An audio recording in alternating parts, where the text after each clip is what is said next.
राहुल गांधींच्या भारत जोडो न्याय यात्रेच्या महाराष्ट्रातील दुसऱ्या टप्प्याची आज नंदुरबारमधून सुरुवात होते। मणिपूरपासून सुरू झालेल्या यात्रेचा समारोप महाराष्ट्रात होणार आहे। दुपारी राहुल गांधी 1:30च्या सुमारास नंदुरबारमध्ये दाखल होतील।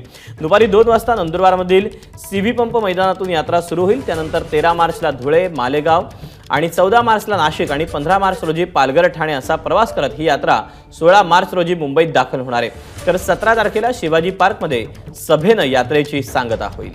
आपण अधिकचे अपडेट जाणून घेऊ। गोविंद शेळके आपल्या सोबत आहे। गोविंद, साधारणपणे 1:30 ते 2च्या सुमारास राहुल गांधींची ही न्याय यात्रा महाराष्ट्रामध्ये दाखल होतीये। कशा पद्धतीने काँग्रेसकडून तयारी करण्यात येते, काय नेमकं वातावरण काँग्रेस कार्यकर्त्यांमध्ये नेत्यांमध्ये पाहायला मिळतंय?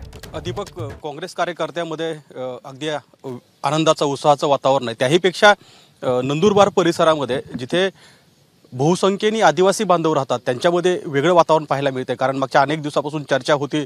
खरं तर इतिहास सांगितला पाहिजे की नंदुरबार आणि काँग्रेसचा संबंध काय। ज्यावेळी काँग्रेस संकटात होती अथवा काँग्रेसच्या कुठल्याही मोठ्या निर्णयाची घोषणा करायची होती त्यावेळी देशातलं एक ठिकाण काँग्रेसने निवडलं होतं आणि ते नंदुरबार होतं।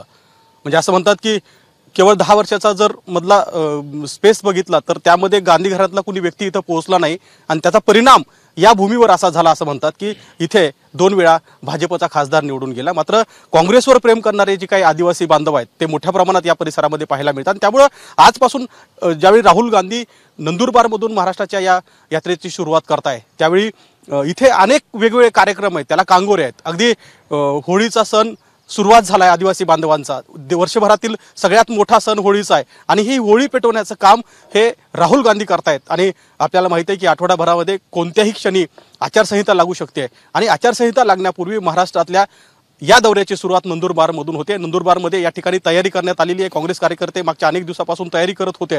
राहुल गांधी ज्यावेळी नंदुरबारमध्ये पोहोचतील त्यावेळी पोहोचल्यानंतर पोलीस मैदानपासून 1 तासाचा रोड शो असणार आहे। या 1 तासाच्या रोड शो नंतर ध्वज हस्तांतरणाचा कार्यक्रम असेल आणि त्यानंतर आदिवासी बांधवांसोबत होळी उत्सव हा जो काय तो राहुल गांधी साजरा करतील। मागच्या अनेक दिवसापासून ज्या आदिवासी बांधवांना राहुल गांधी यांची प्रतीक्षा होती किंबहुना गांधी घराण्यात तर कुणा व्यक्तीची प्रतीक्षा होती ती आज संपणार आहे।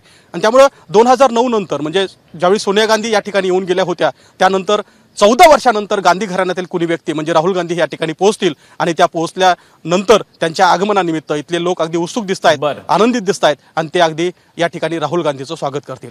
दीपक, गोविंद, अपडेट घेत राहू। तुर्तास धन्यवाद दिलेल्या सगळ्या सविस्तर माहितीबद्दल। एबीपी माझा, उघडा डोळे बघा नीट।